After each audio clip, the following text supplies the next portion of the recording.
இன்னைக்கு சமூக வலைதளத்தில் மிகப்பெரிய வைரலாக போயிட்டு இருக்கிறது டொனால்ட் ட்ரம்ப் அவர்கள் idli prime minister George Melanie பற்றி சொன்னதும் அதுக்கு அவங்க வந்து மிகப்பெரிய பதிலடியாக ஒரு வீடியோ ஒன்று பப்ளிஷ் பண்ணதும் தான் வந்து இன்றைக்கி மொத்த உலகமே பேசிகிட்டு இருக்க ஒரு மிகப்பெரிய ஜியோ பாலிட்டிக்கல் டென்ஷனான ஒரு விஷயம். நான் உங்கள் மணியின் கோப்பி, நீங்கள் பார்த்துட்டு இருக்குது பாசிட்டிவ் ஜியோ பாலிட்டிக்ஸ்.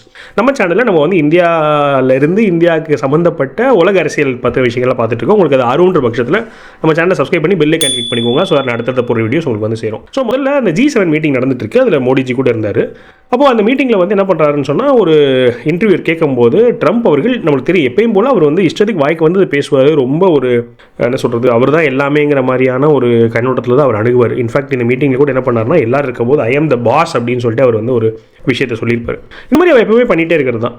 அப்படி பேசிகிட்டு இருக்கும்போது ஒரு இன்டர்வியூ கிட்டே அவர் சொல்கிறாரு, இந்த மாதிரி என்னையை வந்து எல்லாருமே வரவேற்றாங்க, எல்லோரும் என்னையை வந்து பார்த்தாங்கலாம் சொல்லிட்டு, இந்த இட்டலி பிரைம் மினிஸ்டர் கூட என் கூட ஃபோட்டோ எடுக்கணும்னு ஷி லிட்டரலி பெக்டுன்னு சொல்லிட்டார்.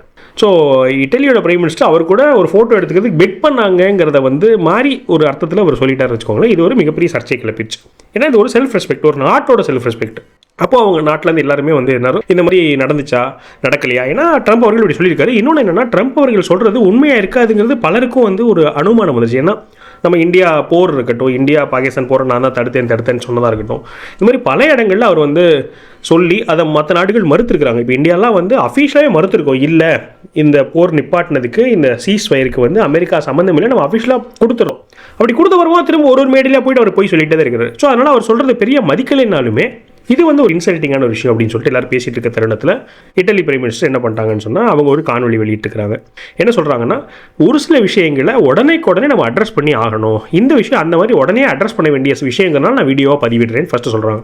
சொல்லிவிட்டு ட்ரம்ப் அவர்கள் வந்து சொன்ன விஷயம் முழுக்க போய் இதில் ஆச்சரியம் வந்து, இந்த தகவலுக்கு அந்த நாட்டோடைய ஒரு டிப்ளமேட்டோ அந்த நாட்டோட ஒரு செய்தி தொடர்பாளரோ கருத்து தெரிவிக்கலை.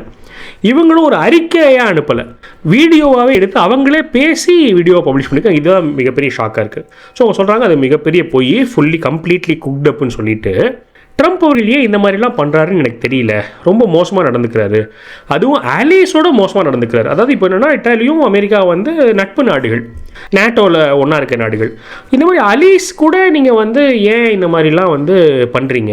இந்த மாதிரியான நடவடிக்கைகள் நீங்கள் வந்து எனிமி நாடுகளோட பண்ணணும். யுஎஸ்க்கும் சரி, இல்லை மேற்கத்திய நாடுகளுக்கும் வந்து எதிரி நாடுகள் இருக்குல்ல, அவங்கக்கிட்ட நீங்கள் இந்த மாதிரிலாம் வந்து நடந்துக்காமல் அவங்கக்கிட்ட நீங்கள் என்ன பண்ணுறீங்கன்னா, அவங்களுக்கு எதிராக இல்லாத மாதிரி நடவடிக்கைகள் பண்ணிவிட்டு நட்பு நாடுகளாக இருக்கக்கூடிய நாடுகள்கிட்ட இந்த மாதிரி நடந்துக்கிட்டால் எப்படி அப்படின்ற ஒரு கேள்வி கேட்டுட்டு, கடைசியில் ஒரு பாஸ் விட்டு அமைதியாக நின்று கேமரா பார்த்து, ஒன்று புரிஞ்சுக்கோங்க, நானும் சரி இட்டலியும் சரி எப்போவுமே கெஞ்ச மாட்டோம், வி வில் நெவர் பெக் அப்படின்னு சொல்லிட்டு ரொம்ப ஃபோர்ஸாக ஸ்ட்ராங்காக, இது ஒரு டிப்ளமேட்டிக் மெசேஜ் தான் வச்சுக்கோங்களேன், அதை வந்து தெரிவிச்சிருக்கிறாங்க. இது ஒரு மிகப்பெரிய சலசலப்பு ஏற்படுத்துச்சு. ஏன்னா இதை வந்து என்ன பண்ண முடியாதுன்னா அவர் ரிபேட்டே பண்ண முடியாது. இல்லை மெலனி சொல்கிறதான் பொய்ன்னு எப்படி சொல்ல முடியும்? இதுக்கு அடுத்து இன்டர்வியூவில் கேட்டாங்கன்னா அவர் தப்பிச்சு போயிடுவார்னு நினைக்கிறேன், அதை பற்றி பதில் சொல்ல மாட்டார்னு நினைக்கிறேன். அதுக்கு என்ன சொல்ல போகிறாருன்னு பாப்பா அப்படி இருந்துச்சுன்னா அது உங்களுக்கு அப்டேட் பண்ணுறேன்.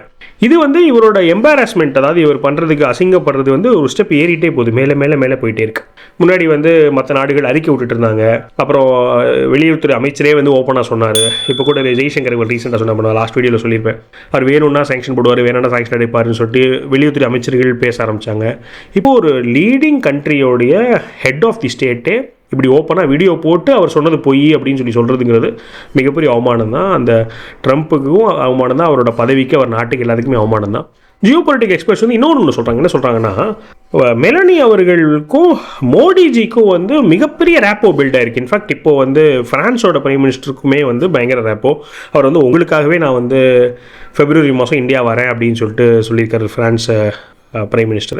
ஸோ இப்போ இந்த G7 மோடிஜிக்கு கிடைச்ச அதீத மரியாதை, அதீத முக்கியத்துவம், அதை வந்து பார்த்து ட்ரம்ப் அவர்களுக்கு பொறாமைங்கிறாங்க. அது ஆப்வியஸ் நம்மளால் புரிஞ்சுக்கூடியது, அவர் பொறாமப்படக்கூடிய நபர் அப்படின்றது பார்த்தால் எல்லாத்துக்கும் தெரியும்.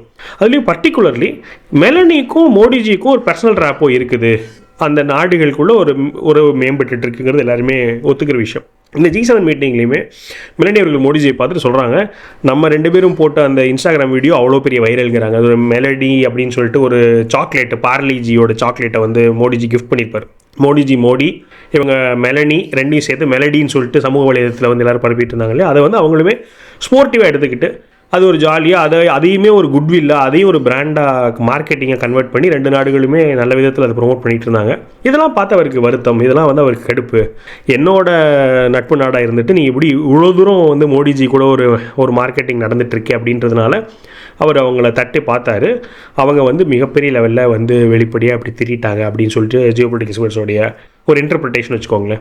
ஸோ இந்த வைரலான விஷயத்தை உங்கள் கூட பகிர்ந்துக்கணும்னு நினச்சா அதான் இந்த வீடியோ. இப்போ நம்ம மெலனி அவர்கள் வெளியிட்ட வீடியோ சப்டைட்டிலோட, இங்கிலீஷ் சப்டைட்டிலோட நான் அது ஒரு 30-40 செகண்ட்ஸ் அதை நான் வீடியோ ப்ளே பண்ணிட்டு அதோட வீடியோ க்ளோஸ் பண்ணிக்கிறேன். Dunque, certe cose meritano una risposta immediata. Le dichiarazioni di Donald Trump sono dichiarazioni totalmente inventate, sono francamente allibita, non so perché il Presidente degli Stati Uniti si comporti così con i propri alleati, non è del resto la prima volta che accade, posso solo dire che dispiace che non abbia la stessa determinazione con i nemici dell'Occidente, con i nemici degli Stati Uniti, con leadership con le quali invece si dimostra molto più accondiscendente, però una cosa se la deve ricordare: io e l'Italia non imploriamo mai. நீங்கள் என்ன நினைக்கிறீங்க? உங்களோட கருத்துக்கள் என்ன? ட்ரம்ப்பை பற்றி உங்களோட பார்வை என்ன? ஒரு மிக்சட் கருத்து தான் வச்சுக்கோங்களேன். இப்போ வந்து குருமூர்த்தி அவர்கள்லாம் எப்படி சொல்கிறாருன்னு சொன்னால், அவர் என்ன தான் இப்படிலாம் பேசினாலுமே அமெரிக்காவுக்கு எது நல்லதோ அது ரொம்ப மிகப்பெரிய லெவலில் மனசில் வச்சு பண்ணுறாரு. ஃப்யூச்சரில் அமெரிக்காவுக்கு எது நல்லதுன்றதை நினச்சி பண்ணுறாருன்னா சொல்கிறாங்க. ஸோ அது அதே தாட் அப்படியே கன்னியூ ஆகிட்டு இருக்கா, இல்லை அவர் நிறைய தவறுகள் பண்ணுறாரான்னு நம்ம பொறுத்திருந்தால் நம்ம பார்க்கணும்.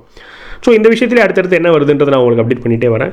நம்ம சேனலோட நீங்கள் தொடர்பில் இருங்க. உங்களோட கருத்துக்கள் கண்டிப்பாக பதிவு பண்ணுங்கள். மேலும் ஒரு பாசிட்டிவ் ஜியோபொலிட்டிக்ஸ் வீடியோவில் சந்திக்கிறேன். வணக்கம்.